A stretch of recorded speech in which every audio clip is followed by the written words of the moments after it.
गायब हुआ दूल्हा। हैदराबाद की एक रहस्यमयी कहानी प्रस्तावना। एक शादी जो कभी नहीं हुई। हैदराबाद की व्यस्त सड़कों पर रोज की तरह हलचल थी। गाड़ियों के हॉर्न, चाय की दुकानों पर गपशप और आसमान धीरे धीरे गहरे नीले रंग में बदल रहा था। गाचीबोली के एक पॉश इलाके में रेड्डी परिवार के घर में खुशी का माहौल था। उनके इकलौते बेटे प्रणव रेड्डी की शादी बस 2 हफ्ते दूर थी। 32 वर्ष साल का प्रणव हर मायने में एक आदर्श बेटा था।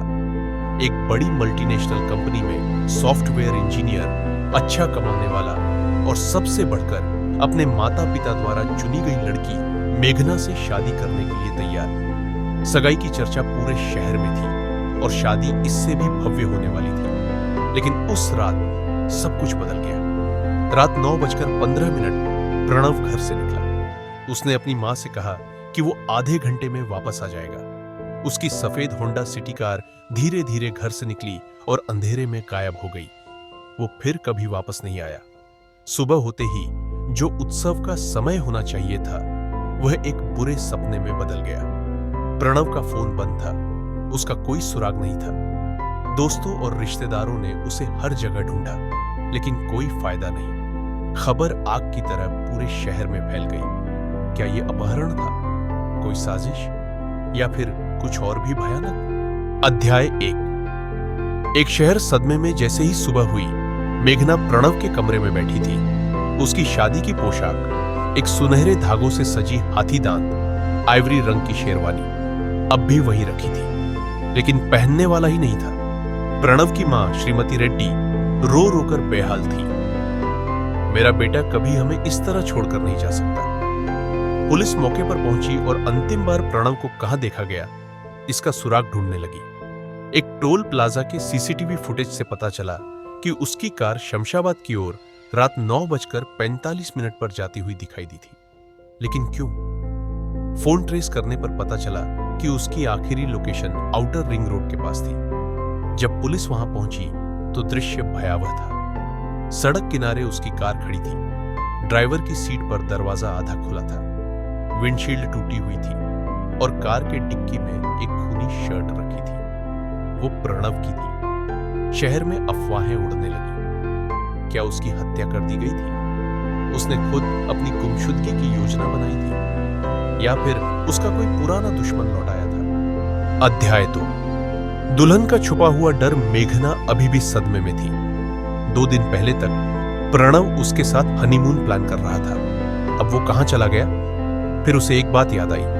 शादी से ठीक 1 दिन पहले प्रणव को एक अज्ञात नंबर से फोन आया था। एक महिला की आवाज आई, उससे शादी मत करो। प्रणव ने इसे मजाक समझकर नजरअंदाज कर दिया था। लेकिन अब क्या यह चेतावनी थी? पुलिस ने उसके ऑफिस के दोस्तों से पूछताछ की, लेकिन सबने कहा कि प्रणव मेहनती और शांत स्वभाव का था। उसकी बैंक डिटेल्स देखी गई। कोई बड़ी ट्रांजैक्शन नहीं, कोई कर्ज नहीं। लेकिन फिर उसके पुराने दोस्तों ने एक नाम लिया, अनन्या। अध्याय 3। उसके अतीत की एक औरत अनन्या कभी प्रणव की जिंदगी थी। दोनों कॉलेज के दिनों में मिले थे और उनका प्यार सब जानते थे। लोगों का कहना था कि वो उससे शादी करने ही वाला था, लेकिन फिर अचानक उसने रिश्ता तोड़ दिया। उसके पुराने दोस्त ने बताया, एक दिन वो अनन्या के बारे में बात करता था और अगले दिन मानो वो कभी थी ही नहीं। पुलिस ने अनन्या को खोजा। वो कोंडापुर में एक छोटे से अपार्टमेंट में रह रही थी। जब पुलिस उसके दरवाजे पर पहुंची तो उसने बिना किसी भाव के दरवाजा खोला। प्रणव, उसने दोहराया। मैंने उससे सालों से बात नहीं की, लेकिन उसके चेहरे पर हलचल थी।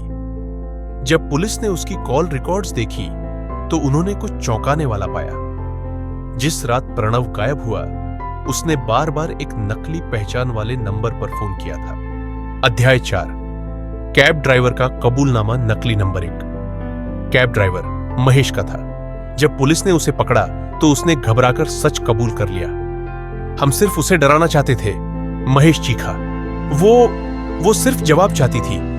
वो यानी अनन्या। उस रात अनन्या ने उसे और 2 अन्य लोगों को प्रणव का पीछा करने के लिए कहा था। उन्होंने उसकी कार को आउटर रिंग रोड पर रोक दिया और उसे एक सुनसान फार्म हाउस ले गए। वो बस जानना चाहती थी कि उसने उसे क्यों छोड़ा। महेश ने कहा, वो रो रही थी, चीख रही थी, तूने मेरी जिंदगी बर्बाद कर दी। प्रणव ने भागने की कोशिश की, लेकिन उनमें से एक आदमी घबरा गया और लोहे की रॉड से उसके सिर पर वार कर दिया। एक वार, एक गलती, और प्रणव हमेशा के लिए चला गया। घबराहट में उन्होंने उसकी लाश को फार्म हाउस के कुएं में फेंक दिया। अध्याय 5। प्यार, बदला और एक हत्या। अनन्या की गिरफ्तारी ने पूरे हैदराबाद को हिलाकर रख दिया। मैं उससे प्यार करती थी, उसने पुलिस के सामने कहा। मैंने उसका इंतजार किया और उसने मुझे ऐसे छोड़ दिया जैसे मैं कभी थी ही नहीं। सच्चाई सामने आई। 2 साल पहले प्रणव ने उससे शादी करने की योजना बनाई थी, लेकिन उसके परिवार ने कास्ट डिफरेंस की वजह से उसे मजबूर किया कि वो रिश्ता तोड़ दे। फिर 1 हफ्ते पहले जब उसने सोशल मीडिया पर प्रणव और मेघना की सगाई की तस्वीरें देखी तो वो पागल हो गई। अगर मैं उसे नहीं पा सकती तो कोई और भी नहीं पाएगा, उसने ठंडे स्वर में कहा। अध्याय 6। एक विभाजित शहर 2 हिस्सों में बंट गया। कुछ लोगों ने अनन्या को दोषी ठहराया, जबकि कुछ ने प्रणव के माता पिता को। मेघना, जो लगभग एक दुल्हन बन चुकी थी, अब पूरी तरह टूट चुकी थी। उसने अपना शहर छोड़ दिया, फिर कभी प्रणव का नाम नहीं लिया। प्रणव के माता पिता अब भी इस पर यकीन नहीं कर सके कि उनका बेटा बस एक गलती की कीमत चुका रहा था। समाप्ति। एक अधूरी प्रेम कहानी। अनन्या और उसके साथियों को उम्र कैद की सजा सुनाई गई। फार्म हाउस को गिरा दिया गया, लेकिन वो कुआं जिसमें प्रणव की लाश मिली थी आज भी वहीं है, एक दर्दनाक याद की तरह। और जब भी आउटर रिंग रोड पर रात को हवा चलती है, लोग कहते हैं, कहीं प्रणव की आत्मा अब भी किसी जवाब की तलाश में तो नहीं।